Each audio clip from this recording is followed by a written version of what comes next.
Fala, gente! Tudo bem? Boa noite. Mais uma vez eu estou aqui numa quinta-feira. Hoje é uma quinta-feira um pouco fria aqui no Rio de Janeiro, mas mais uma vez, certamente, nós vamos ter aqui uma noite de um papo, de uma conversa super agradável, como eu tenho feito nas outras muitas quintas-feiras que nós temos nos encontrado aqui no nosso canal.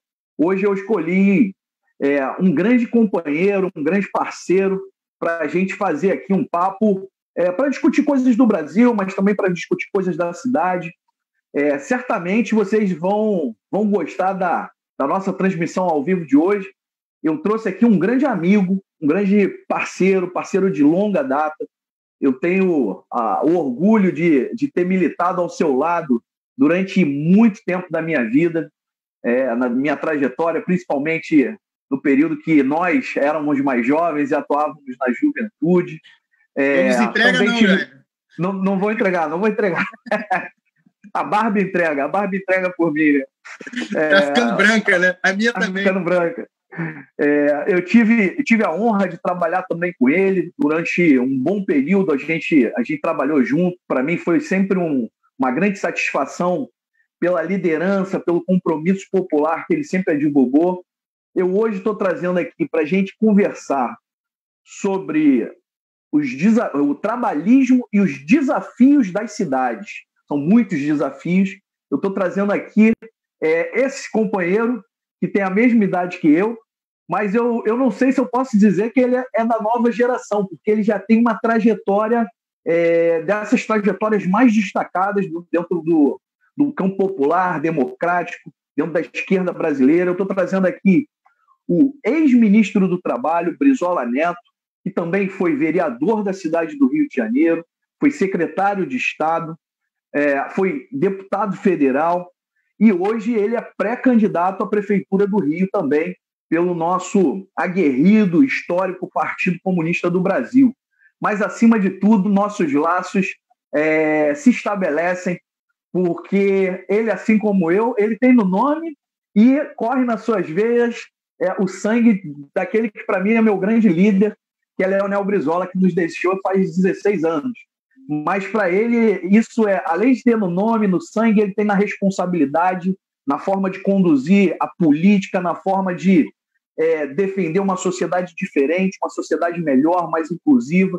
Enfim, para mim, um grande prazer ter esse companheiro aqui comigo hoje. Tenho certeza que o nosso papo vai ser um papo alegre, descontraído, mas a gente vai falar aqui desses desafios que a gente ainda tem que superar em pleno século XXI. São grandes desafios estruturais que impactam a vida, a qualidade de vida de milhões de trabalhadores em todo o nosso país. Seja muito bem-vindo, meu amigo Brizola Neto. Fala, Everton. Olha, para mim é um grande prazer poder estar fazendo essa conversa aí contigo. É uma conversa, sem dúvida, entre grandes amigos, né? Entre antigos companheiros. Eu também me sinto muito honrado, né, de ter lutado e militado durante muitos anos ao teu lado. Você foi sempre uma grande liderança desde os tempos da Juventude Socialista e hoje preside a Fundação Leonel Brizola com muito brilho. Tem sido um grande quadro do trabalhismo brasileiro e, para mim, é uma honra muito grande estar podendo fazer esse debate. Eu tenho certeza que a gente vai fazer uma conversa que, ao mesmo tempo, né, vai buscar dar a profundidade necessária dos desafios que nós estamos vivendo, desse momento difícil, né, da vida brasileira, né, e, ao mesmo tempo, começar a apontar os caminhos de superação desse momento, que eu acho que esse é o grande desafio que a gente tem pela frente. Então, agradecer esse convite. É sempre um prazer muito grande estar conversando contigo. Obrigado, irmão. Obrigado. Quero mandar um alô aqui também para todo mundo que está nos assistindo, né, toda a nossa turma boa, o pessoal que sempre frequenta o canal aqui comigo. Pô, tenho certeza, olha, fica aí, não pisca, que o papo aqui hoje é um papo aqui, cara, que vocês vão gostar pra caramba. Estou aqui com um dos grandes quadros da esquerda brasileira, sem dúvida um dos quadros que hoje está fazendo falta no Congresso Nacional, um quadro como ele. Eu sei que ele é pré-candidato à Prefeitura do Rio, mas tenho certeza que hoje ele estaria aí fazendo um bom combate, como nós, brizolistas, gostamos de dizer sempre.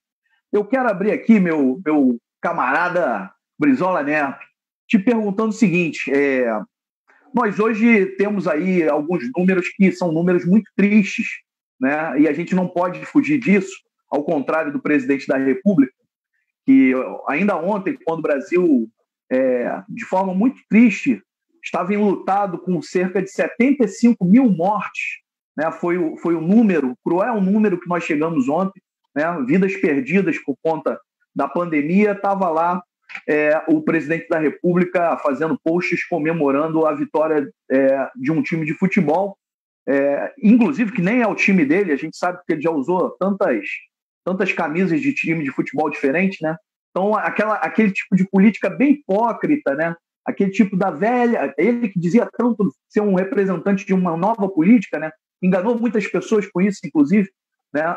Mas ele faz esse tipo de política. Então, assim, ontem a gente chegou aí nesse índice terrível, 75 mil mortes, né?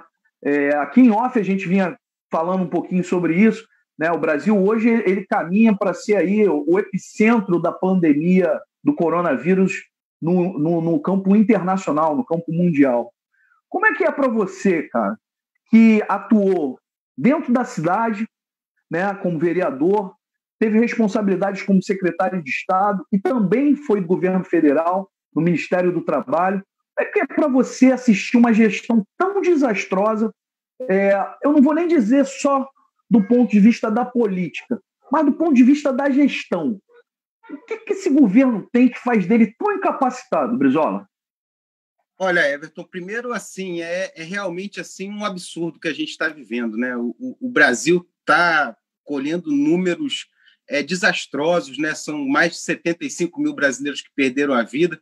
A gente está chegando aí a 2 milhões de brasileiros infectados, isso sem contar a subnotificação, porque você sabe que o Brasil é um dos países que menos testes faz no mundo inteiro.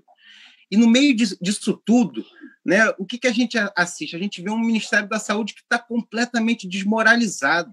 Né? A gente está vendo um Ministério da Saúde que está sobre a intervenção direta do Bolsonaro, né, que já trocou 2 vezes o ministro em plena pandemia, e agora, nessa última troca, né, ele substituiu ali do Ministério da Saúde os técnicos, os epidemiologistas, as pessoas que são ligadas à saúde, que são ligadas à ciência, e militarizou esse ministério.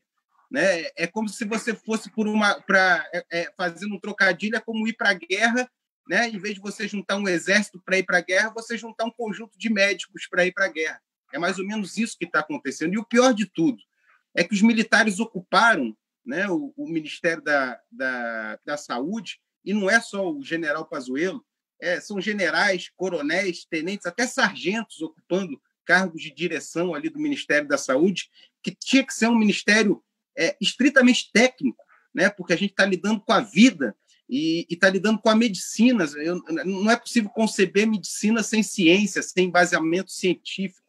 E esses militares eles foram para o Ministério justamente para reproduzir essa política negacionista do Bolsonaro. Né? Eles não foram lá para dar nenhum sentido, né, de atender às orientações dos organismos internacionais, como a OMS, para atender à recomendação dos especialistas. Não, pelo contrário, eles foram lá para dar consequência a essa política negacionista do Bolsonaro. Então, primeiro, mudar os protocolos, colocar a cloroquina, né, como se fosse uma cura milagrosa, sem nenhuma base científica, muito pelo contrário, todas as pesquisas mostram que a cloroquina, além de não ser eficiente para combater o Covid, traz sérios efeitos colaterais que põem em risco a vida dos pacientes. Depois chegaram lá e tentaram esconder os números. Você vê, hoje a gente depende desse consórcio formado pelos meios de comunicação para ter uma noção exata do avanço da pandemia. E para a gente ter uma ideia da gravidade desse quadro, a gente está há 40 dias com uma média diária superior a 1.000 óbitos. Nenhum país permaneceu tantos dias com uma média tão elevada de óbitos. E, além disso, né, além de todo esse desacerto que a gente está assistindo, o Brasil está virando uma espécie de pária internacional. A gente está ficando um país completamente desmoralizado em relação ao enfrentamento da Covid, a ponto de ser citado até pelo diretor-geral da OMS, que, de uma maneira muito clara, falou que os Estados Unidos e o Brasil são exemplos de como não deve ser enfrentada essa pandemia. Então, é uma situação muito grave, né? Eu conheci o Bolsonaro, fui colega do Bolsonaro, né? Aliás, eu era colega, a gente tinha lá de um lado, né? Eu era colega do Ciro Gomes e do Flávio Dino, e a gente via o Bolsonaro. O Bolsonaro era um deputado completamente inexpressivo, era um deputado envolvido nas práticas mais fisiológicas dentro do Congresso Nacional, né? O gabinete dele era um verdadeiro escândalo esse que começa a ser revelado, aí, cheio de funcionários fantasma, cheio de uso indevido dos recursos públicos ali, de verba de gabinete, verba para combustível. Era uma verdadeira fraude, né? Então, a gente sabia direitinho. E o que a gente está percebendo agora é que essa mentira, né, que fez a cabeça de muitos brasileiros, e aí eu acho que as razões disso aí a gente tem que aprofundar, eu acho que a gente tem que entender direito por que o brasileiro chegou, né, na eleição e votou num sujeito como o Bolsonaro. Eu acho que o brasileiro estava com raiva, né, votou com raiva na eleição, e a verdade é que o que construiu o Bolsonaro está se desmoronando completamente. Você vê, o Bolsonaro ele dizia que vinha para ser um defensor da pátria e da nação. É um entreguista, está vendendo, né, está desnacionalizando a economia nacional, vendendo o patrimônio nacional, entregando aí para o estrangeiro as nossas principais empresas estatais. Veja o que ele fez lá com a própria Petrobras, esquartejou a Petrobras, anunciou a venda da Eletrobras, enfim, é um entreguista. Nas palavras do Brizola, é um criminoso de lesa pátria. Então, de nacionalista, ele não tem nada. Ele dizia que vinha para fazer a nova política, né? Que não ia aceitar o toma lá da cá. Hoje a gente está vendo ele compor os piores setores do Congresso Nacional, né? Está fazendo aliança com a pior parte, eu não digo nem do centrão, é com o setor mais fisiológico mesmo, e entregando os setores estratégicos do governo federal, o FNDE, né? Eu fico pensando o que essas figuras ligadas ao Valdemar da Costa Neto podem estar querendo fazer lá no FNDE. Então, essa é uma outra mentira que está caindo, né? O Bolsonaro ele não tem nada de nova política, pelo contrário, ele produz e pratica a prática mais fisiológica que deve ser extirpada da política nacional. E, por fim, ele vinha, né, acusando, né, os outros de corrupção, e agora a gente está percebendo que o Bolsonaro é um grande corrupto. Primeiro, por isso que eu te falei, a prática que ele já tinha desde o gabinete dele na Câmara Federal. E agora a gente está vendo que, além aí dessa questão do Queiroz, que é muito grave, né, o Queiroz envolvido com as milícias, envolvido com a rachadinha lá do gabinete do Flávio Bolsonaro, botava dinheiro na conta da mulher do Bolsonaro, né? Então, uma ligação que não tem mais como ser negada, né? E o Queiroz recebia dinheiro da milícia. Tem depósito na conta do Queiroz de mais de R$500 mil, daquele Adriano, daquele capitão Adriano que foi morto lá na Bahia, que é um dos chefes da milícia, era um dos chefes da milícia aqui no Rio de Janeiro. Então, o Queiroz recebia dinheiro da milícia, pagava as contas do filho do Bolsonaro e botava dinheiro na conta da mulher do Bolsonaro. Então, o que é isso? É corrupto, né? Além do que esse negócio, a gente fala de fake news, o povo não entende o que é fake news. A gente tem que dizer, ele está pegando dinheiro público para disseminar mentira na internet e fazer uma campanha de difamação. Além disso, né, ele fica permanentemente testando os limites da nossa democracia, né? Participa de manifestações golpistas que pregam o fechamento do Congresso, do STF. Então, a gente está nessa situação, né, Everton? O Brasil está dando esse grande azar de enfrentar o maior desafio sanitário da nossa história, ou pelo menos da nossa geração, né? A gente nunca pensou em viver uma pandemia, nunca tinha noção do que era enfrentar um vírus como esse coronavírus, e a gente deu o azar de ter o pior presidente da história, né, comandando a nação nesse momento tão difícil. Cara, realmente muito difícil esse quadro, como você muito bem traçou aí. É, é, realmente deixa todos num nível o sentimento, acho que é de uma certa incapacidade, né? A gente tem que reunir forças para a gente poder lutar contra esse verdadeiro absurdo, né? Essa verdadeira pandemia da gestão pública e da política que tomou conta do nosso país. Eu tenho uma avaliação muito parecida com a tua, quando você diz que é necessário fazer uma avaliação realista, né, do que levou o povo brasileiro, né, o povo brasileiro que o Brizola tanto carinhosamente gostava de citar.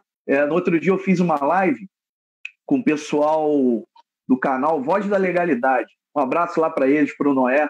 E eu dizia para eles o seguinte: olha, uma das grandes características que sempre me marcou e me chamou a atenção do Brizola é que o Brizola, ao contrário de muitos setores da esquerda brasileira, ele tinha capacidade de traduzir, né, os seus compromissos, né, de forma muito simples. Então o Brizola ele não falava dos proletários, ele falava do povo brasileiro, e os trabalhadores entendiam aquilo, né? Quando muita gente falava ali dos proletários e tal, e aquilo era uma linguagem não muito acessível para o povo. Então eu penso que hoje o campo que a gente faz parte, ele precisa de verdade fazer uma reflexão profunda dos motivos que fizeram com que a gente, depois de governos seguidos, né, do campo progressista, que a gente acabasse entregando a presidência da República para essa catástrofe que é o governo do Jair Bolsonaro. E, emendando nisso, eu quero também, ainda antes da gente partir para o papo das cidades, mais diretamente, eu vou te fazer mais uma pergunta que eu acho que é importante, até porque eu sei também da tua paixão aí pela questão da educação, né? E também no Ministério da Educação, a gente vem assistindo um grau de politização, né? Já vai agora, se eu não me engano, acho que para o terceiro ministro não, para o quarto ministro, quarto, né? Porque um não chegou a assumir porque o currículo era todo falsificado, né? E agora já tem um aí batendo a porta, já cheio de problema também, pelo que eu vi. Essa é uma outra grande questão que o Brasil ainda não conseguiu superar. O seu problema histórico relativo à educação. E aí eu acho que os governos trabalhistas eles sempre foram muito avançados. E, por exemplo, na questão da educação, né, a questão do CIEP, eu sei que também lá no Maranhão, hoje, o governador Flávio Dino vem fazendo um belíssimo trabalho. Eu tenho acompanhado, pegando escolinhas que eram escolinhas nem de madeira, eram escolinhas quase de palha, né, e transformando e dando dignidade, muito naquela perspectiva de que a criança, principalmente a criança pobre, ela vai à escola e a escola tem que ser para ela um certo santuário, que ela tem que querer frequentar a escola, como o professor Darcy Ribeiro sempre nos ensinou. E também eu vejo lá muito no exemplo lá da cidade de Sobral, lá com o Ciro. O Ciro fez um investimento, né, conseguiu revolucionar, de certa forma, a cidade pequenininha lá de Sobral, mas um grande investimento em educação. Como é que você vê hoje esse gerenciamento da educação pública pelo Ministério do Trabalho, pelo Ministério da Educação, e o impacto disso na realidade das milhares de crianças no Brasil, nas cidades brasileiras? Qual é o drama? Primeiro, o drama hoje é muito maior? Sem dúvida. Primeiro é concordar contigo, Everton. O trabalhismo brasileiro é o responsável pelos maiores programas, os maiores investimentos, as maiores iniciativas na área de educação, né? Primeiro, o Getúlio, que criou o Ministério da Educação, né? Se não fosse o Getúlio, nem Ministério da Educação o Brasil tinha. O Getúlio compreendeu que, por um lado, tinha que desenvolver as forças produtivas do Brasil, para o Brasil superar a sua condição colonial, né? E que, por outro, tinha que investir na educação do nosso povo, para a gente conseguir, de fato, ter uma outra inserção no mundo, que não fosse essa inserção subalterna de um país de economia primária, exportador de matérias-primas e importador de produtos industrializados. E depois o Brizola, né? O Brizola lá no Rio Grande do Sul fez mais de 6.000 escolas, espalhou escola por todo o território gaúcho, o que colocou o Rio Grande do Sul durante muitos anos na vanguarda do processo educacional brasileiro. E aqui no Rio de Janeiro fez o CIEPS, né? Que é o maior mais generoso programa de educação, um programa completo, um programa que compreendia também a necessidade da escola combater as desigualdades. Então, era um programa que sabia que as crianças precisavam comer antes de ir para a aula, né? Então, a primeira aula no CIEP era o café da manhã, porque sabia que criança que não tinha tomado café da manhã não tinha condição de aprender. E era todo aquele espaço generoso que você se referiu aí muito bem.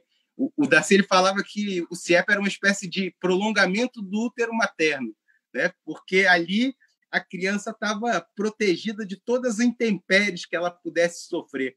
E uma escola que era um exemplo, né? Durante muitos anos, o que aconteceu no Rio Grande do Sul, depois aconteceu no Rio de Janeiro. A partir desse projeto, o Rio de Janeiro se colocou na vanguarda do processo educacional brasileiro. E aí, hoje é um desastre o que está acontecendo lá no Ministério da Educação, né? A gestão do Weintraub era uma gestão ideológica no pior sentido da palavra, Sim. Uma doutrinação ideológica negacionista, né? Desse pessoal que quer pregar que a Terra é plana, desse Sim. pessoal que não acredita na ciência, que fala que a universidade é o local da balbúrdia, que cortou as verbas de educação. A gente se lembra que antes da pandemia chegar no Brasil, a grande mobilização do povo brasileiro foi em defesa da educação contra essa gestão tenebrosa do Weintraub. E concordar contigo também, aliás, não te chamar a atenção pelo seguinte, você vê assim, eu tive até no ano passado a oportunidade de fazer um seminário lá no Rio Grande do Sul, com a Lia Faria, né, que foi secretária de Educação, que acompanhou o Darcy Ribeiro aqui no Rio de Janeiro, e com o ex-secretário de Educação do Ceará, que é deputado federal hoje pelo PDT, Edivaldo, não é isso? Calma aí. Não é o Edivaldo, não. Me fugiu o nome, mas vou descobrir aqui. Já falo. Me fugiu o nome dele aqui. Enfim, me lembro o nome, então, porque ele é um grande quadro que precisa ser lembrado pela gente. Aqui eu também não posso cometer essa falha, não. Mas é o seguinte, o que a gente debateu lá? A gente estava debatendo justamente esses resultados que colhe o Ceará hoje. Né? Você estava falando de Sobral. Sobral, uma cidade pobre do interior do Ceará, tem o mais alto IDEB de todo o país, 9,2. Sabe? Aí a gente olha o IDEB do Rio de Janeiro hoje, 4,7. E o que aconteceu no Ceará que deixou de acontecer no Rio de Janeiro? Aí, nesse debate, ele foi muito claro. Ele falou, olha, nós não estamos fazendo nada. Dilvan. Grande Dilvan. Grande. Educador de primeira linha. Entendeu? Um belo discípulo aí de Anísio Teixeira, de Darcy Ribeiro, de Paulo Freire, entendeu? Que tem uma grande obra, que é o que ele fez lá no Ceará. E ele dizia assim para a gente, olha, o que a gente fez lá no Ceará é o que o Rio de Janeiro começou a fazer na década de 80 e que depois abandonou. Escola pública de tempo integral, e essa escola pública que, além, né, do currículo normal, da qualidade, do empenho no currículo normal, tem esse contraturno lúdico, né, com atividade esportiva, com atividade cultural, que faz justamente a criança ter vontade de ir para a escola. Então, ele falava, olha, as 800 horas aulas aqui no Ceará são sagradas, e os alunos cumprem essas 800 horas porque eles acordam loucos para ir para a escola. Porque a escola, além de ser o espaço da aprendizagem, é o espaço do lazer, é o espaço do encontro, da sociabilidade. Então, é lamentável a gente ver o que aconteceu no Rio de Janeiro. O Rio de Janeiro ele era a vanguarda desse processo, né? Foi o primeiro estado a implementar um programa educacional de forma escalonada, né? Para um grande número de alunos. E, infelizmente, os governantes que sucederam o Brizola, tanto no governo do Estado e depois na prefeitura, porque as escolas, na sua grande maioria, foram municipalizadas, abandonaram esse projeto. Né? Hoje a gente tem essa farsa aí do Crivella, que mente dizendo que botou 35% das crianças em tempo integral. Mentira! Esse canalha que eu me lembro na eleição prometeu a volta dos brizolões. Hoje ele faz uma fraude, dizendo que 35% das crianças estão em tempo integral, e esse tempo integral é uma farsa. As crianças vão embora da escola 2 horas da tarde, não tem atividades esportivas, não tem atividades culturais. Ele simplesmente pegou o almoço, né? Você estudou em escola pública, eu também estudei em escola pública. o almoço, a gente sempre, quando a escola era só meio turno, o almoço era servido na hora do recreio, você sabe disso. Sim, Né? sim, sim. E aí o que ele fez? Ele tirou o almoço da hora do recreio, passou a dar um lanchinho fajuto lá, um achocolatado lá com um biscoito na hora do recreio, e pegou esse almoço e botou para o meio-dia. Depois do almoço, as crianças têm 1 hora de reforço escolar. E esse é o turno integral do Crivella. Entendeu? Então, é lamentável realmente o que aconteceu no Rio de Janeiro, e é por isso, essa é a razão do Rio de Janeiro hoje amargar as últimas posições entre as capitais brasileiras nos resultados do IDEB. Cara, isso de fato eu acho que de todos os erros de uma gestão, de todos os erros de um governo, talvez o erro com as gerações futuras talvez seja o pior de todos os erros. Um governante, eu acho que ele é julgado, muita gente fala que o governante ele é julgado pelas suas obras. Eu acho que um governante ele é julgado pelas suas obras, principalmente da educação. E talvez isso permita essa dimensão ainda, essa memória tão carinhosa que a população tem, por exemplo, com a figura do Brizola. Né? E todos nós sabemos, você é da política, eu sou da política, e nós somos humanos, né? E todo governante tem algum nível de erro e acerto em algum ponto. Mas a população ela consegue identificar quando as políticas públicas elas são feitas com carinho, principalmente para quem mais precisa. E como o Brizola muito bem dizia, né, privilégio só para as crianças. Quando a gente olha hoje esse modelo educacional que não entrega para as crianças a possibilidade de se emanciparem, né, enquanto cidadãos que elas precisam ser, realmente isso machuca muito o nosso olhar, acho que machuca muito o nosso coração. Nós, trabalhistas, né, a gente vem de uma corrente que verdadeiramente, como você muito bem colocou, a gente tem uma certa devoção pelo sacerdócio do professor. Né? Eu acho que é mais ou menos assim, né? A figura do professor para a gente sempre foi uma figura muito imaculada, né? E a gente teve aí grandes mestres, o professor Darcy Ribeiro, e quando eu vejo o que está acontecendo no Rio de Janeiro, eu fico muito triste. Eu tenho batido uma bola com uma garotada, que são ex-alunos de CIEP, eles ajudaram a construir uma espécie de um observatório dos CIEPs. Né? E tem o observatório dos Brizolões e o observatório dos CIEPs também. E eles começaram a fazer visitas em muitas das escolas. E o que a gente encontra, inclusive no município do Rio, é estarrecedor. Né? Parece que o governante ele tem ódio dessa escola. Né? Ele é tomado por um certo... Porque é a única explicação que eu tenho para ver as cenas que eu tenho assistido. Né? No outro dia, eu fiz, inclusive, uma reclamação, o CIEP Willy Brandt, que fica ali no Jacarezinho, né? O matagal do lado da escola estava numa... Eu não sou muito alto, né? Eu não sou muito alto, tenho 1,68 m. Mas acho que davam 2 Evertons dentro do matagal e você ainda ia sobrar um pedaço para cima. E aí eu fiz uma reclamação pelo 1746 e tal. Tem um rio do lado, né? Aquilo ali certamente estava juntando mosquito, rato, né? Todas aquelas pragas urbanas, fruto da sujeira, da miséria. E aí eu fiz uma reclamação do lado de uma escola. E o 1746 devolve uma resposta para mim, dizendo que só poderiam atuar se a diretora da escola fizesse a reclamação. Pô, aquilo ali certamente colocava a vida daquelas crianças em risco. Né? Então, assim, desesperador. E aí a gente fica sem saber por que a gente tem um fenômeno de criminalidade tão grande.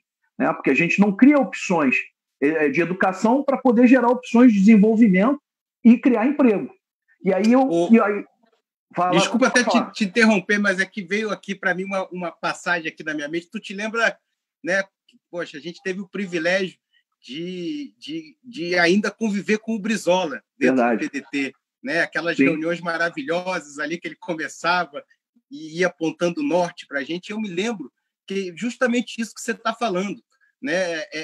Como o CIEP, ele falando isso, olha, o CIEP é uma espécie de termômetro para a gente medir o compromisso, né, que esses governantes, que essas lideranças têm com o povo. Quando a gente encosta o CIEP e ele rejeita aquilo ali, toma cuidado com esse tipo de político, com esse tipo de liderança, porque não tem compromisso com o povo. Então, desculpa te interromper, mas é porque essa imagem veio aqui na minha cabeça e a gente teve esse privilégio que realmente é um privilégio, poder ter convivido, né, com uma liderança como o Brizola. A gente teve essa oportunidade durante muitos anos assim, de compartilhar aquelas reuniões em que o Brizola sentava ali. O Brizola já não era mais governador, não era mais candidato a presidente, mas ele dava o rumo, ele dava o norte para a gente ali naquelas reuniões, e ele colocava isso com muita clareza. E a outra coisa, para concordar contigo, antes da gente pular do assunto da educação, essa questão dos CIEPs e da educação pública de qualidade, eu acho que ela tem dois vetores que são muito importantes, Everton. A primeira é o combate às desigualdades, que a gente estava falando, né? Nenhuma política ela combate de forma tão estrutural as desigualdades, sejam elas raciais, de gênero, de classe, do que uma escola pública de qualidade em tempo integral, como era o CIEPS. E depois, esse é um caminho essencial, fundamental para a construção de um projeto de nação.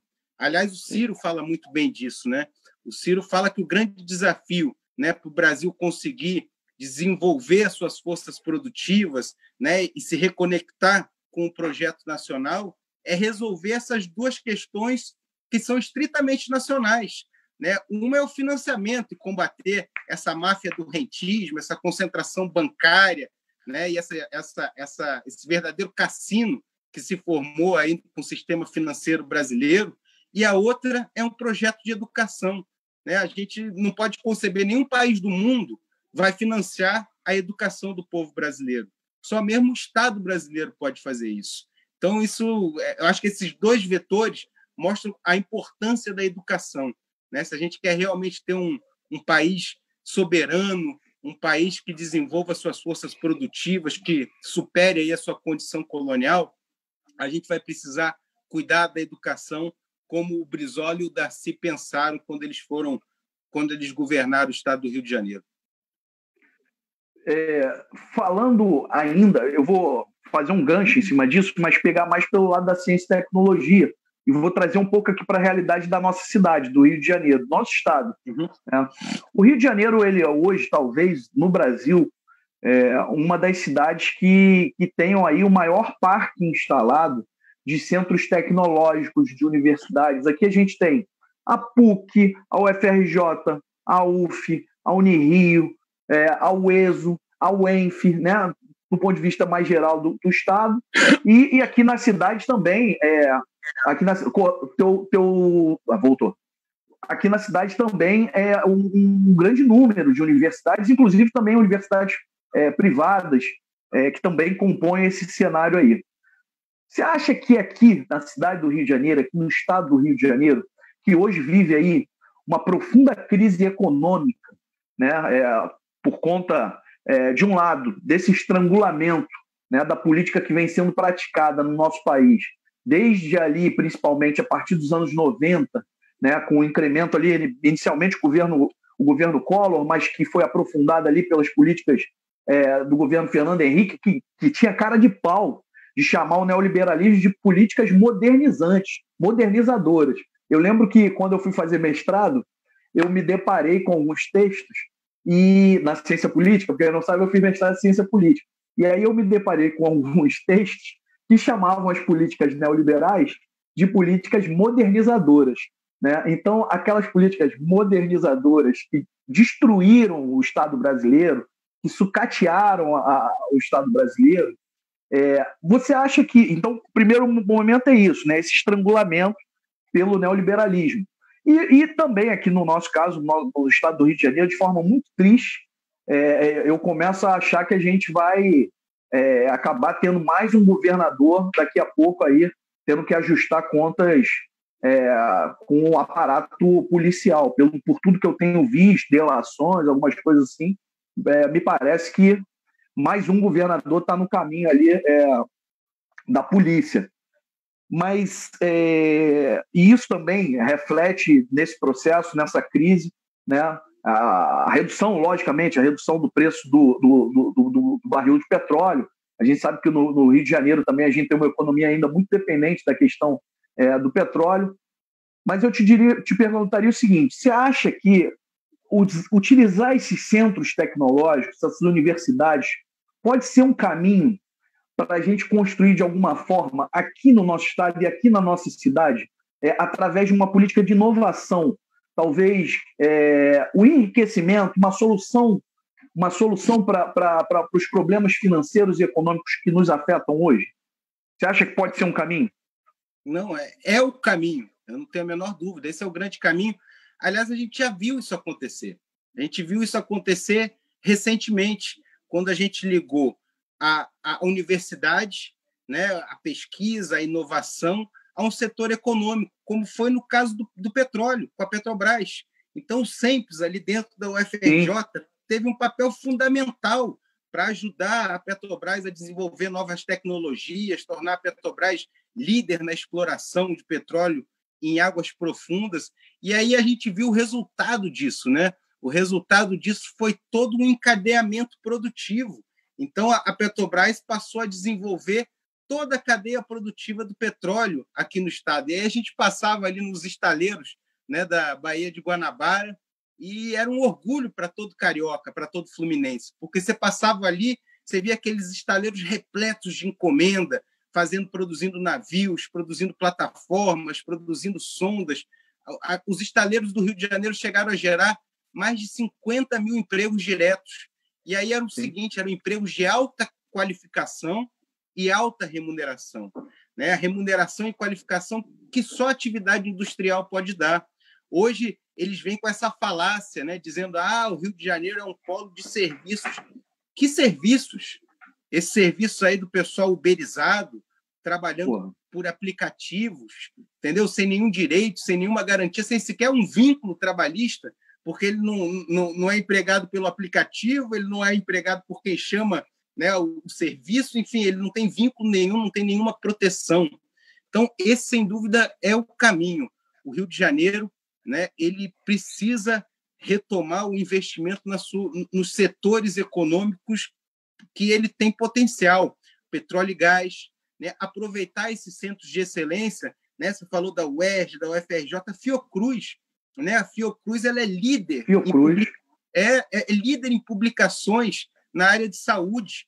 O Ciro fala muito disso, né, que o Brasil tem um grande potencial para desenvolver um complexo industrial da saúde. E de todos os estados, talvez o Rio de Janeiro seja o estado que tem a maior capacidade para desenvolver esse complexo industrial da saúde. Primeiro, porque aqui na Prefeitura do Rio de Janeiro, você tem o segundo maior sistema de compras públicas na área de saúde do SUS, só perde para São Paulo. E depois, porque a gente tem esses centros de excelência da área de saúde, tanto na UFRJ quanto na UERJ, mas principalmente na Fiocruz. Então, você fazer a simulação, né, do investimento público, né, com a pesquisa, né, com a capacidade de promover inovação desses centros aí de excelência que tem o Rio de Janeiro, sem dúvida nenhuma é o grande caminho para a gente retomar a atividade econômica, porque o Rio está vivendo o período mais intenso de decadência da sua história. Isso vem já de muito tempo, e não é por acaso que aconteceu o esvaziamento do Rio de Janeiro. Isso aí parece ser uma coisa planejada, né? Acho que, na verdade, apesar da resistência que representou os governos de Brizola nesse sentido, né, o Rio de Janeiro vem sendo esvaziado desde a transferência da capital. Né? Você comparar, por exemplo, o que aconteceu na Alemanha, quando a capital saiu de Bonn e foi para Berlim, Bonn conservou um número enorme de ministérios e autarquias federais, recebeu uma indenização bilionária, e o Rio de Janeiro perdeu a capital e não teve nenhuma reparação nesse sentido. Então, essa é uma questão importante.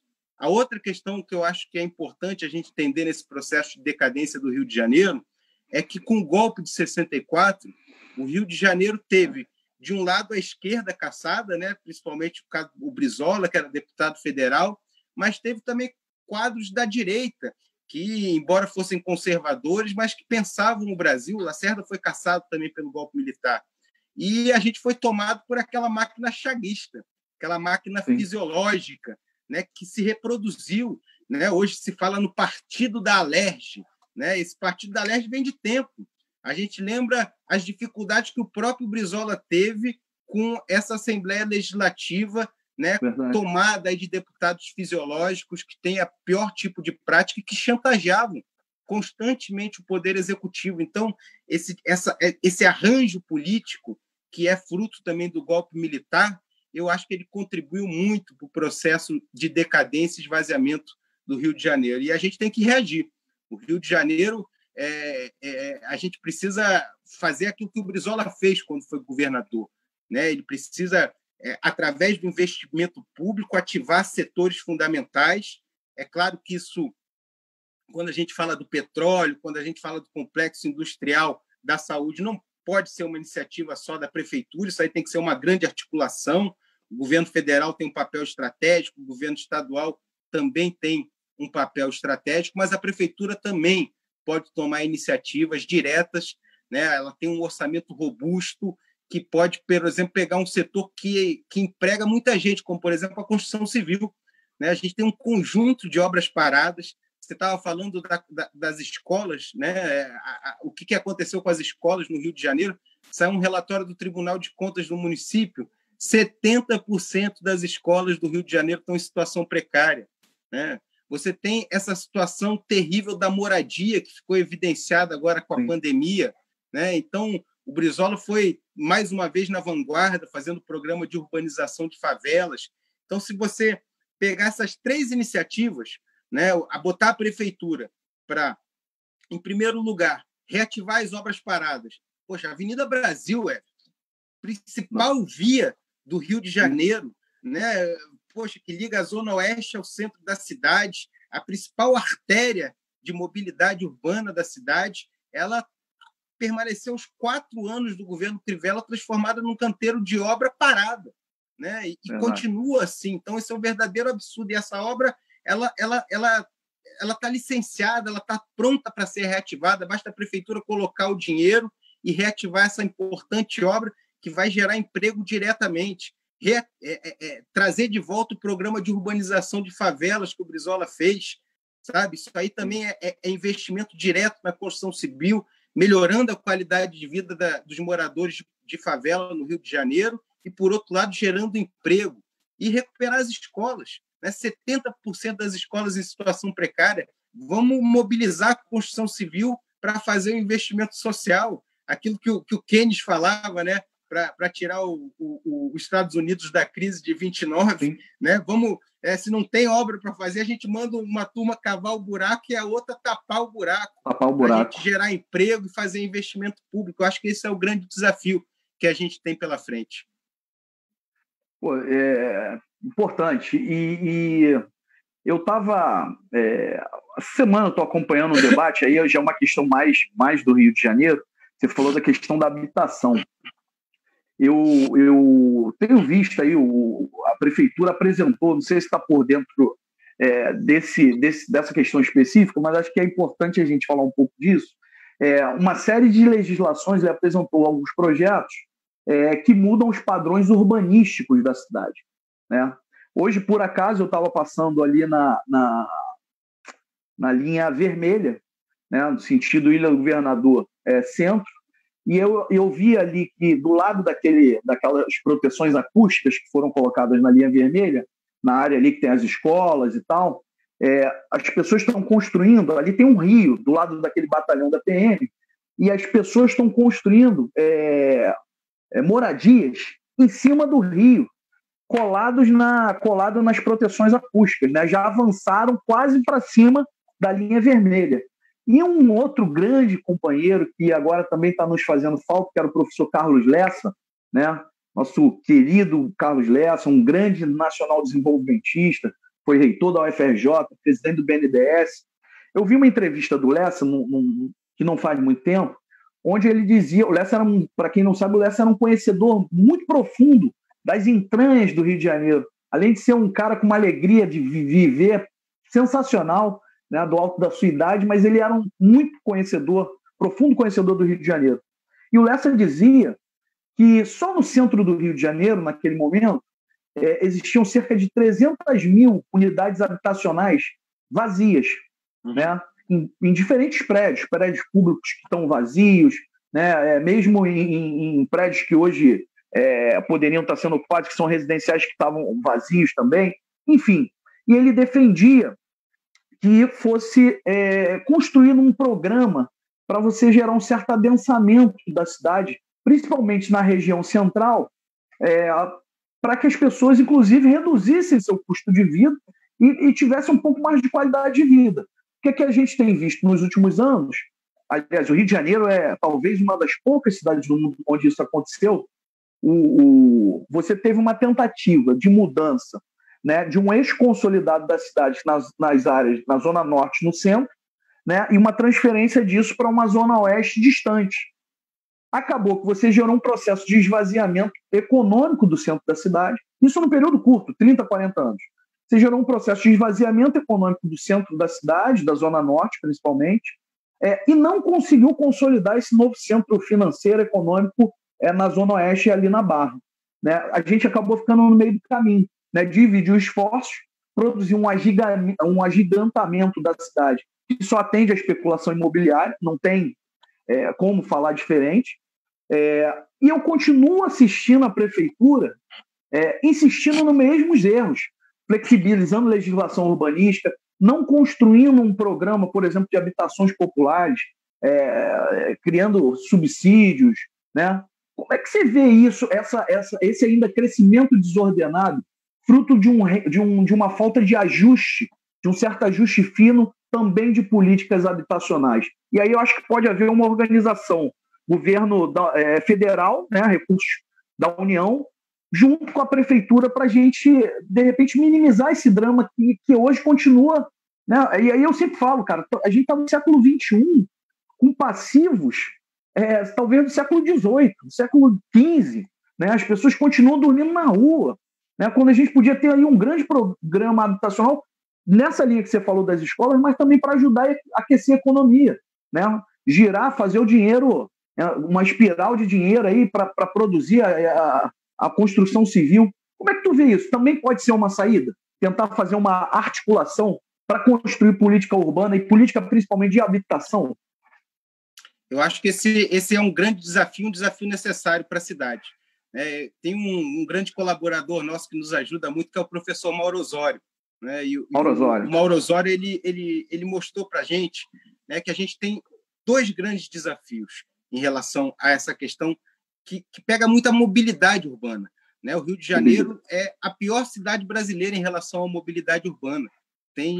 As pessoas, às vezes, demoram mais de 2 horas para ir, 2 horas para voltar de casa para o trabalho.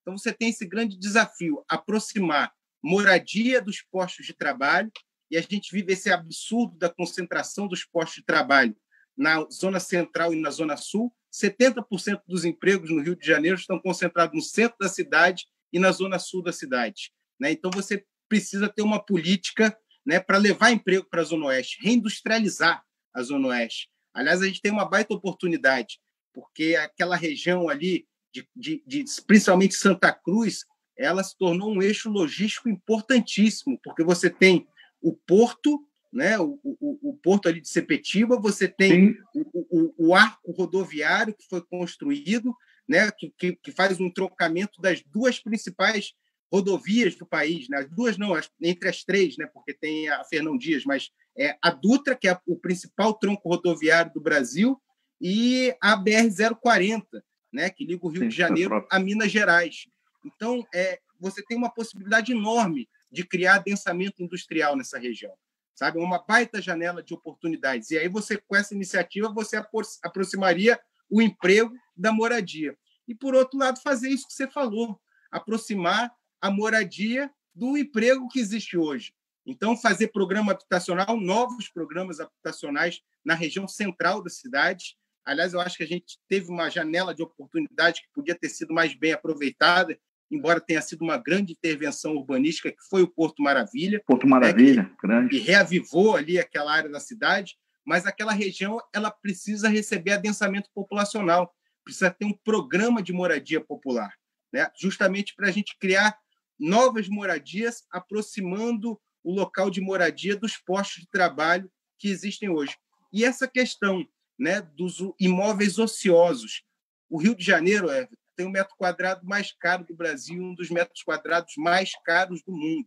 A especulação imobiliária no Rio de Janeiro é uma verdadeira máfia que precisa ser enfrentada, porque, por um lado, ela isola, né, grandes contingentes da população para locais longínquos do centro da cidade e da Zona Sul, porque é inviável você conseguir alugar ou, muito menos ainda, adquirir um imóvel nessas regiões. E, por outro, né, esse metro quadrado caríssimo, ele também impede o adensamento industrial, porque as indústrias vão procurar outros espaços, porque fica caro, e a indústria se torna pouco competitiva. Então, isso é uma questão que, sem dúvida nenhuma, precisa ser enfrentada, e a gente precisa superar esse desafio, né? A gente precisa mudar a mobilidade urbana no Rio de Janeiro, e eu acho que o caminho é justamente isso, política habitacional no centro e na zona sul da cidade. Por que não na zona sul da cidade? A zona sul da cidade não deve ser um espaço reservado à elite, pelo contrário, a gente tem comunidades importantíssimas na zona sul, a Rocinha, o Pavão, o Cantagalo, enfim, que precisam ser urbanizadas e oferecer moradia de qualidade para a nossa população. E, por outro, o Rio de Janeiro precisa retomar a sua vocação industrial, né? A gente não pode cair nessa balela de que o Rio de Janeiro é uma cidade de serviços. Não. São Paulo, que é a maior cidade do Brasil, nunca abriu mão da sua vocação industrial. E a gente não tem por que abrir mão de um projeto industrial que deve ser adensado justamente na Zona Oeste para aproximar o emprego daquela enorme população que vive hoje em Santa Cruz, em Campo Grande, em Realengo, que é o segundo bairro mais populoso de toda a cidade do Rio de Janeiro, né? Então, eu acho que esse é o caminho para a gente superar esses problemas de mobilidade e de habitação precária. Aliás, pessoal, eu vou fazer aqui porque eu não estou conseguindo me segurar. Eu sei que ele é o Brizola Neto, mas eu e o Brizola Neto, a gente tem uma relação muito antiga e eu tenho uma forma amigável de tratar com ele. A gente chama ele aí de Carlito. Então, de vez em quando, eu estou tentando falar, se sair um Carlito aqui, vocês sabem que eu estou falando do Brizola Neto. Ele sabe, é parceiro, ele não tem problema nenhum com isso, mas é porque a gente está tão acostumado. Tu sabe que esse é um apelido que eu trouxe do exílio, né, cara? Porque, exatamente. Muito cedo... Conta a história aí, conta a história do apelido para ganhar. Não, eu praticamente nasci no exílio, né? Eu nasci em Porto Alegre por um ato heróico da minha mãe, entendeu? Que, grávida de 9 meses, entrou num Fusca sozinho, foi dirigindo, cruzou a fronteira, porque a minha família não podia entrar no Brasil, né? Para que eu nascesse brasileiro, para que eu nascesse no território brasileiro, né? E aí eu praticamente nasci no exílio, né? Eu nasci em Porto Alegre, mas voltei para o Uruguai, que é onde estava toda a minha família, né? Eu era exilado por parte de pai, no caso do Brizola, e era exilado também por parte de mãe, porque o pai da minha mãe era o capitão Daut, que estava lá na legalidade em 61, né? Que furou o pneu dos caças, impedindo que os caças decolassem para bombardear o Palácio Piratini. E aí eu crescendo no exílio, você sabe que Carlinhos, né? O pequenininho era Carlinhos, só que Carlinhos no Uruguai é Carlito. E aí o pessoal lá, o capataz, lá, a moça que trabalhava lá com a minha mãe e com o meu pai, me chamavam de Carlito. E os meus 2 irmãos mais velhos, que tu conhece muito bem, a Juliana e o Leonel, começaram a me chamar de Carlito, e eu voltei para o Brasil com Carlito, entendeu? E aí é um apelido que eu carrego porque eu sei que é uma forma carinhosa, né? Que quem tem essa intimidade comigo pode me chamar, e eu tenho o maior orgulho de trazer isso, porque isso é uma marca que a gente carrega aí pela nossa história. E aí, gente, eu comecei a militar com o Carlito, ainda como eu disse, eu e ele, garotos, então tem hora que eu vou falar aqui e mistura aqui em bola Brizola com Carlito, então se sair aqui vocês já conhecem a história. Cara, você falou do bairro de Realengo, né?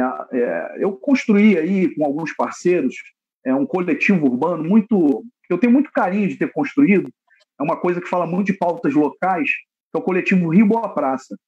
O coletivo Rio Boa Praça é um coletivo de pessoas comuns que compreendem a importância da defesa das áreas verdes da nossa cidade, especialmente os parques urbanos, né, praças, obviamente também a Orla Marítima é uma área verde da cidade, que em meio a tantos problemas, por vezes ela acaba meio colocada de lado, né?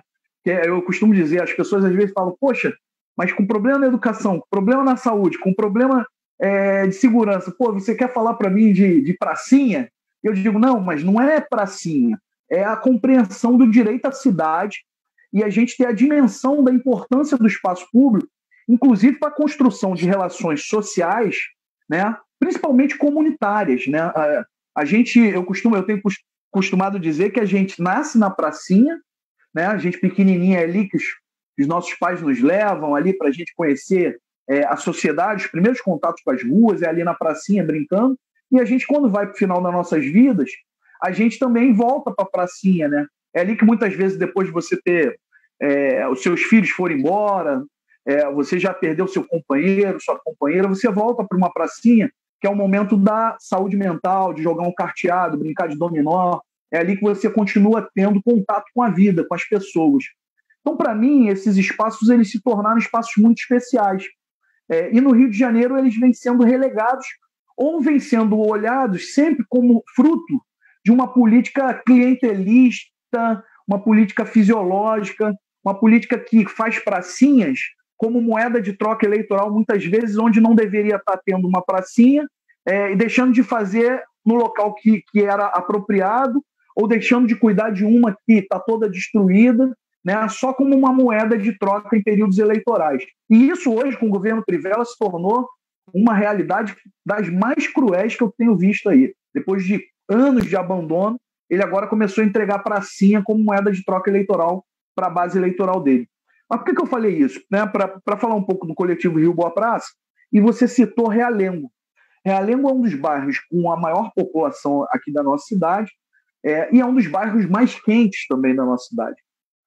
E hoje, em Realengo, e tem uma galera aqui, um pessoal que está nos assistindo, um abraço lá para o pessoal do movimento Parque 100% Só Verde Realengo.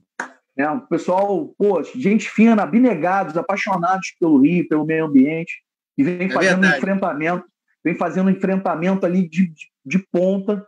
Né? Então, grande um abraço Wagner. muito grande Wagner, vem fazendo um trabalho muito legal lá.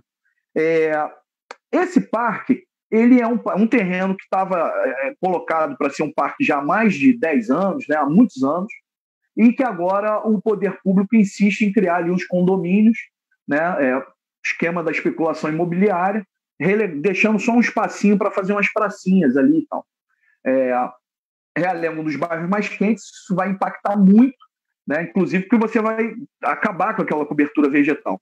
E eu dei essa volta toda para falar para você o seguinte: você foi ministro do Trabalho, nós nesse momento vivemos uma pandemia que impacta e produz isolamento social, que também é fruto do desequilíbrio ecológico, de políticas insanas como essa, que pega uma área que era reservada para um parque ecológico e quer transformar aquilo ali em arranha-céus, que pega uma outra área em Deodoro, né, na floresta do Camboatá, e quer assassinar 200 mil árvores no momento que a gente vive uma emergência climática, né, fruto do aquecimento global, que vai impactar principalmente as cidades que estão na periferia do capital, porque tem menos recursos para se adaptar rapidamente às transformações.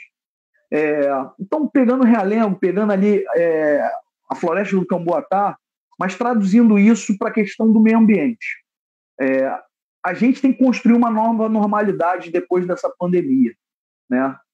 E eu olho para essa nova normalidade, inclusive eu olho para essa pandemia do ponto de vista da crise, mas também do ponto de vista da oportunidade. Por quê?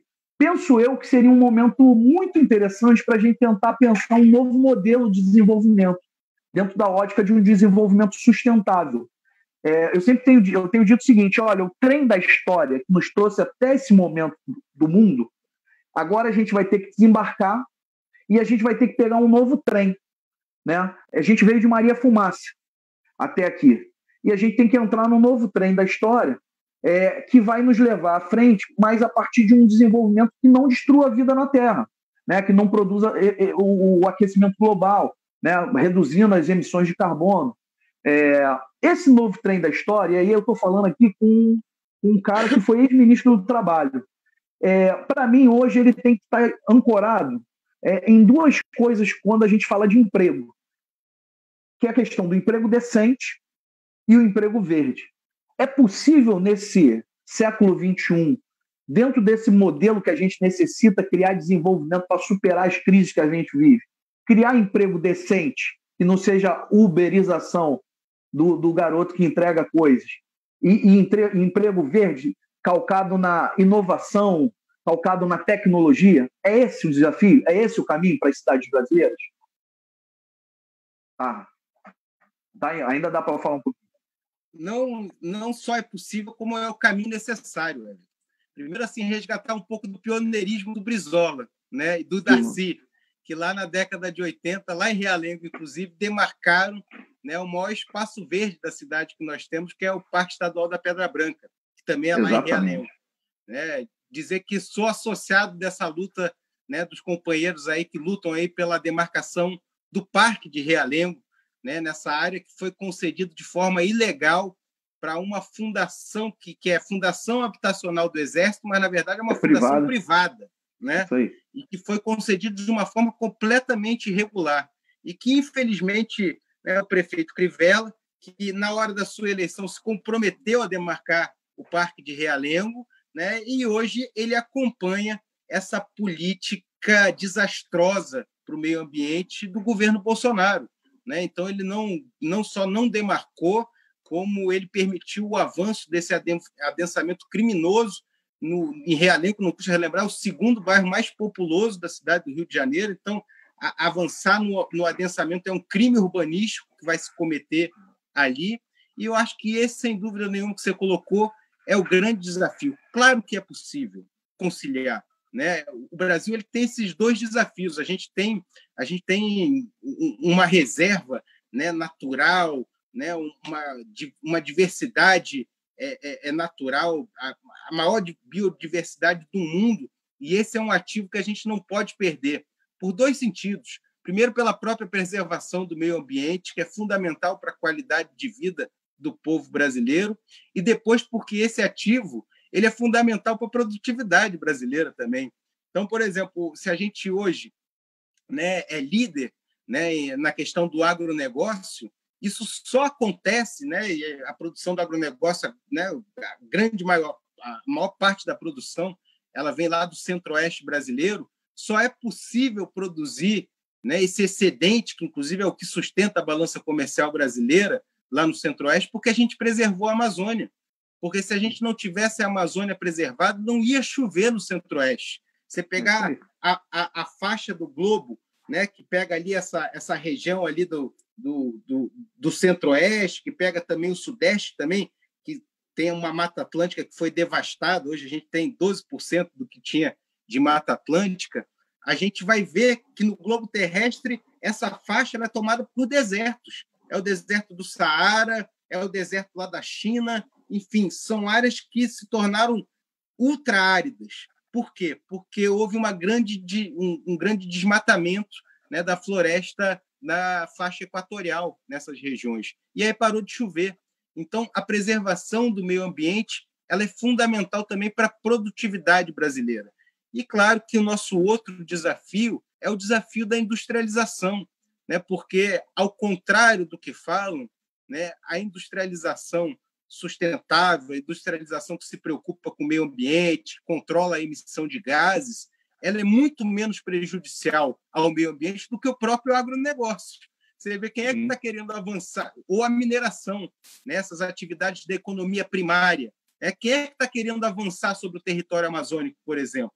São as atividades agrícolas, da pecuária e da mineração. São as três grandes atividades econômicas que ameaçam a preservação da Amazônia.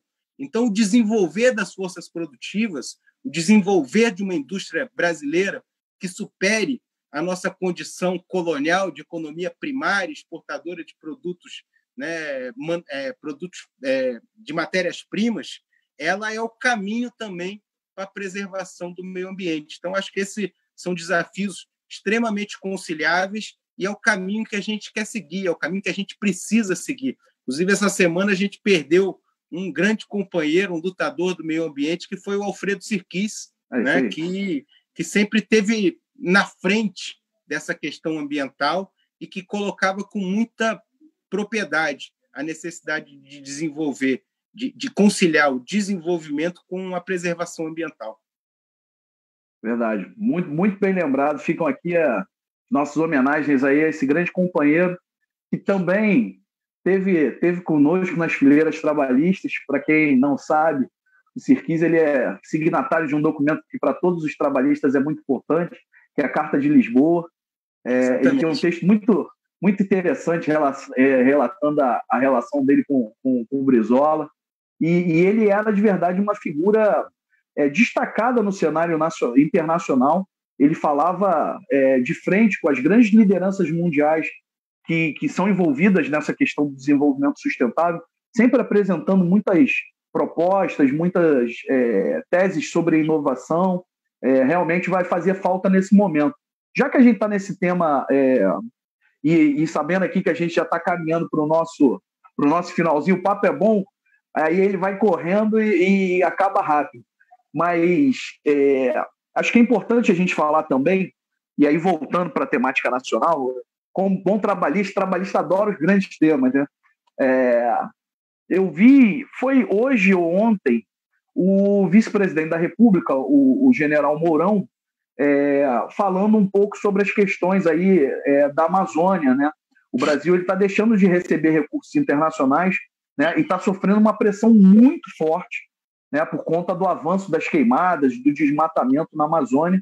E houve uma decisão recente que definiu por manter os militares lá à frente do processo de contenção do desmatamento e das queimadas. Parece que baixaram um decreto proibindo aí, se eu não me engano, nos próximos 4 meses, qualquer tipo de desmatamento, qualquer tipo de queimada. Também como que você vê também essa questão da articulação, também pela mão das Forças Armadas, né, de uma política ambiental, deixando de lado também muitos órgãos que são órgãos técnicos, por exemplo, como o IBAMA. Eu sigo alguns perfis aí na internet e são assim recorrentes as reclamações do subcateamento do IBAMA, do ICMBio. Agora mesmo o ministro que quer aproveitar a pandemia para passar uma boiada, eu não gosto de citar o nome dele, colocou aí editais para fazer a privatização dos grandes parques nacionais brasileiros, né? Alguns parques, como, por exemplo, ali Fernando de Noronha, ele quer permitir uma série de atrocidades do ponto de vista ambiental. Como é que você vê isso? As Forças Armadas, que são uma organização do Estado brasileiro e que depois de 20 anos fizeram a transição para a democracia, né? Com base naquele grande movimento das diretas, né? Decidiram ali entregar o poder de novo aos civis, e hoje os militares novamente se miscuindo na questão da governança civil e em temas que são temas extremamente sensíveis que eles não estão conseguindo resolver. Como é que fica a imagem pública das Forças Armadas? Bom, primeiro quero te dizer, Vitor, que esse discurso do Mourão é pura hipocrisia, né? Porque falar em preservação do meio ambiente nesse governo que desaparelhou o IBAMA, que coibiu a fiscalização, que está fazendo com que o Brasil tenha os piores indicadores de todos os tempos em relação ao desmatamento, soa, na verdade, é uma grande mentira, não tem base nenhuma na realidade. Essa ocupação das Forças Armadas, né, no território amazônico, no grande território amazônico, é uma agulha no palheiro. Você imagina, tem 4.000 militares lá na Amazônia. 4.000 militares naquele vasto território é praticamente nada, né? E, por outro lado, o que você viu? Você viu justamente o desmonte desses órgãos ambientais que eram tão importantes, né, para a preservação do meio ambiente, né? E além do que o discurso do próprio presidente da República, né, incentivando o desmatamento para atender os interesses de grupelhos que o apoiaram para a presidência da República. E eu vejo com muita gravidade o papel e eu não vou dizer das Forças Armadas, mas que esses generais e esses oficiais que ocupam e fazem parte do governo, né, estão fazendo com a própria imagem das Forças Armadas. Né? Depois do golpe de 64, as Forças Armadas demoraram muitos anos para conseguir recuperar a sua credibilidade, e hoje, né, o que a gente está assistindo é todo esse trabalho sendo jogado no lixo. Então, você tem essa questão aí da hipocrisia do discurso do Mourão, que não tem base nenhuma na realidade. Né? O governo Bolsonaro é o governo motosserra, é o governo que legalizou e permitiu todo tipo de ação contra o meio ambiente, principalmente da preservação da Amazônia. E voltar naquilo que a gente estava falando no começo, o que os militares estão fazendo lá no Ministério da Saúde. Né? Eles foram lá para o Ministério da Saúde para reproduzir. Tinha gente que achava que os militares seriam um freio à boçalidade e às loucuras, à insanidade do Bolsonaro. E aí o que a gente está assistindo? Na verdade, a gente está vendo os militares que fazem parte desse governo não serem um freio, eles serem grandes colaboradores. Então, o Ministério da Saúde foi tomado pelos militares não para defender a ciência, né? Não para defender a vida do povo brasileiro, mas para reproduzir o discurso negacionista, para reproduzir, né, a recomendação do uso da cloroquina, para esconder e camuflar os dados da pandemia. Então, não é à toa, né, que o ministro do Supremo, Gilmar Mendes, né, acusou os militares de serem corresponsáveis, cúmplices do Bolsonaro nesse enorme genocídio que está acontecendo com o povo brasileiro. Então, esses militares que ocupam hoje postos no governo Bolsonaro, né, eles têm grande responsabilidade pelo que está acontecendo no Brasil, porque eles são cúmplices, né, das políticas mais desastrosas lideradas pelo Bolsonaro. Foi isso, meu amigo Brizola Neto. A gente está caminhando aqui para o nosso finalzinho. Eu não posso encerrar o nosso papo sem antes agradecer aqui. Vou mandar um abraço, vou citar alguns companheiros que estão nos assistindo, né, estão mandando perguntas. Fica aqui o meu compromisso da gente depois pegar algumas perguntas. Acho que forem dirigidas para mim, eu posso direcionar e responder. E as que não forem para o Brizola Neto, eu também vou passar para ele e eu fico com o compromisso aqui de pegar as respostas e encaminhar para vocês. Vou pedir para todos vocês que querem algumas respostas, que querem, de repente, pegar um pedacinho desse material que a gente está gravando aqui, que salvem aí no seu telefone, esse telefone que a gente colocou na tela, que é o 9818 86174. 9818 86174. Por quê? Salva esse número e manda, assistir a live com o Brizola Neto. E aí eu vou salvar lá e eu vou poder, através disso, permitir um contato com vocês. E aí, se você quiser alguma coisa, um trecho gravado, que a gente pode editar, se você quiser uma resposta direta do Brizola Neto, um contato dele, eu passo para você através do telefone. Então, aqui, antes da gente ir para o nosso finalmente, vou agradecer aqui rapidamente, está aqui com a gente, Brizola, Enéas Oliveira, Luiz da Silva, Marcelo Barbosa, Alexandre Martins, cadê? Deixa eu ver aqui, tem mais gente aqui. Jairo Coelho está te mandando um abraço. Quem mais aqui? Tá o Felipe Pereira, lá de Madureira, o William. Vamos ver aqui, Gustavo Henrique. Tem bastante gente assistindo a gente aqui agora. Vamos ver aqui, Tá aqui, Vitor Straub. Tem um pessoal do CREC que está assistindo. Deixa eu ver aqui. Guilherme Faro Bonan, Renan Uccelli, José Newton, Sara, Igor Marques. Deixa eu ver aqui se tem mais gente. Tem muitas perguntas. Luiz da Silva aqui, Iaci, Josi Gomes, Jonathan, Alexander Pinheiro, César Vital, grande César Vital, um abraço, meu amigo César Vital, nosso amigo César Vital.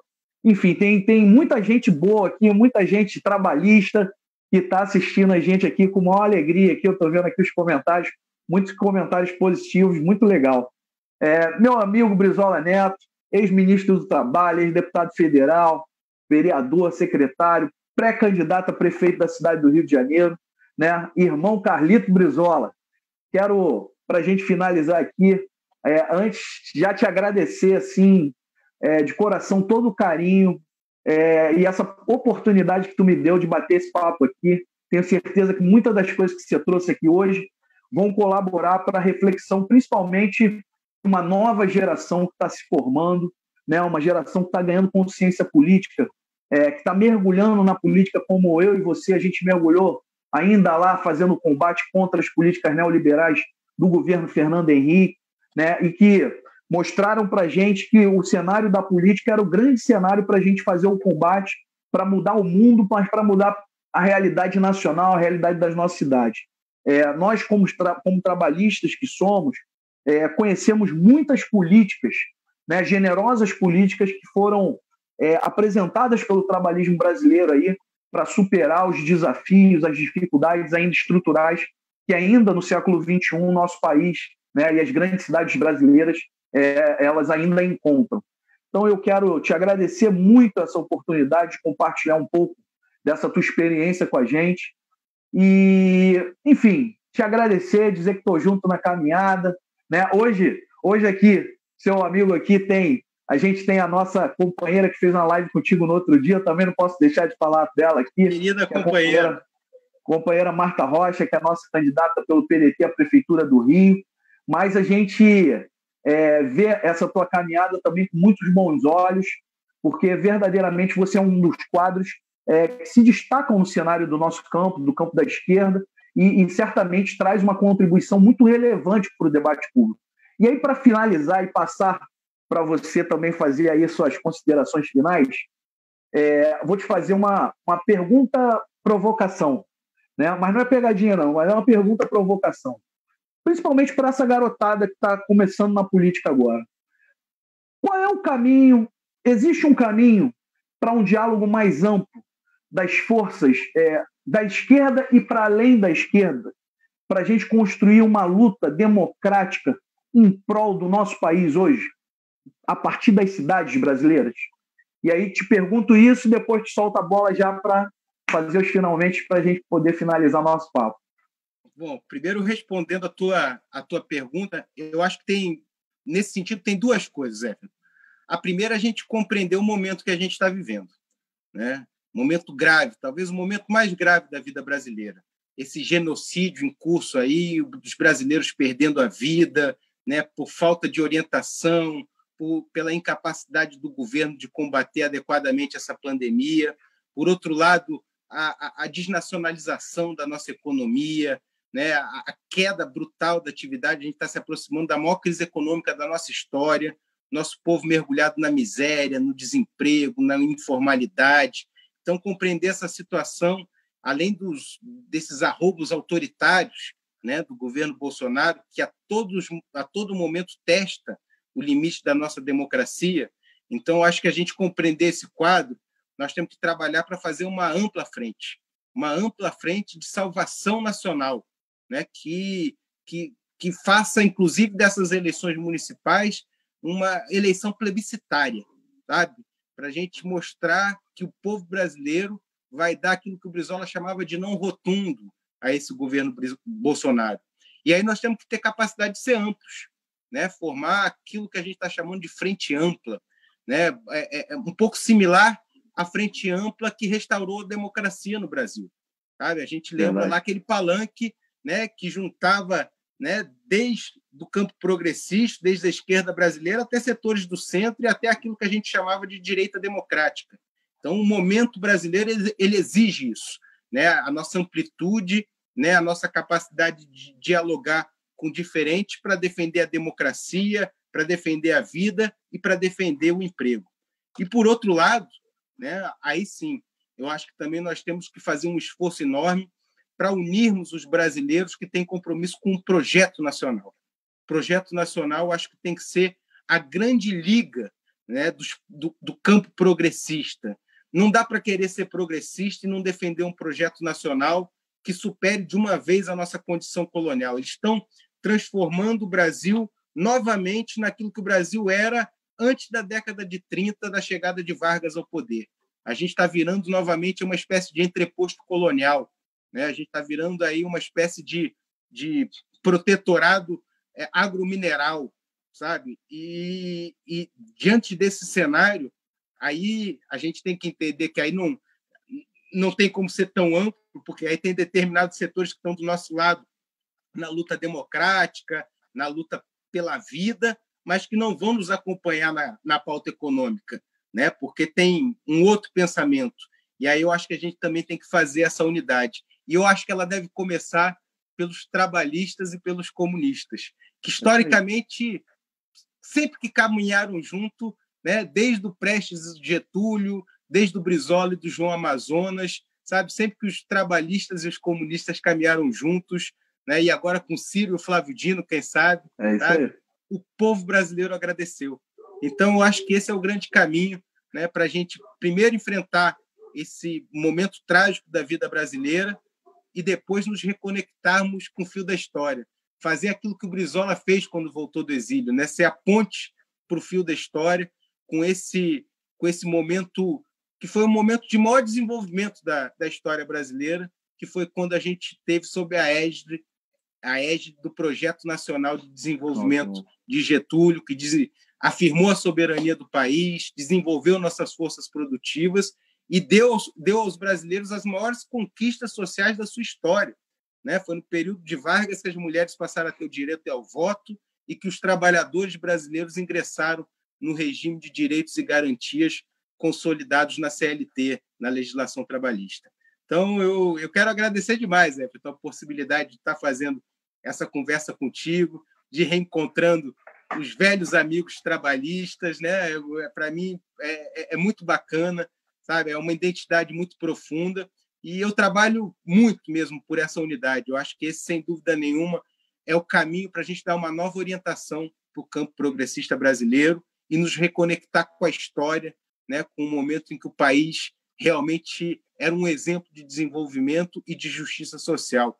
Então, esse é o grande desafio. Quero te agradecer, te parabenizar. Eu acho que você está num momento muito bacana, está com uma visão aguçada do que está acontecendo, está muito preparado, sabe? E, sem dúvida nenhuma, eu sei que você vai ser pré-candidato a vereador também, vai ser uma baita opção para o povo carioca. Um grande abraço aí para você, para todo mundo que está nos acompanhando, né? E vamos caminhar junto. Primeiro defendendo a democracia e depois reconectando o Brasil com o Projeto Nacional de Desenvolvimento. Pô, é isso, gente, é isso. Obrigado, Carlito. Gente, é isso. Terminamos aqui hoje mais um grande bate-papo. Eu estou super alegre aqui com a conversa que a gente teve. Teve aqui com a gente Brizola Neto, que foi ex-ministro do Trabalho, vereador, secretário de Estado, e, acima de tudo, um dos grandes nomes da esquerda carioca no cenário da política nacional. Hoje ele é pré-candidato à Prefeitura do Rio pelo Partido Comunista do Brasil, o PCdoB. Muito obrigado, Carlito. Muito obrigado a todos vocês que assistiram a gente aqui. Convido todos vocês para que na próxima segunda-feira não. Convido todos vocês. Amanhã eu vou estar fazendo mais uma transmissão ao vivo, dessa vez lá no meu Instagram. Então, todo mundo convidado lá. Eu vou fazer uma conversa de frente com o diplomata Rômulo Neves, também foi integrante aí do canal, do programa de televisão BBB. Ele participou de uma das edições do BBB e ele é diplomata, está lá no Paquistão, vai fazer um papo com a gente. Então, todo mundo convidado amanhã lá no meu Instagram. É isso, gente. Espero que tenham gostado. Eu gostei muito. Até a próxima. Um grande beijo no coração de todos. Tchau. Valeu, Everton. Grande abraço. Valeu.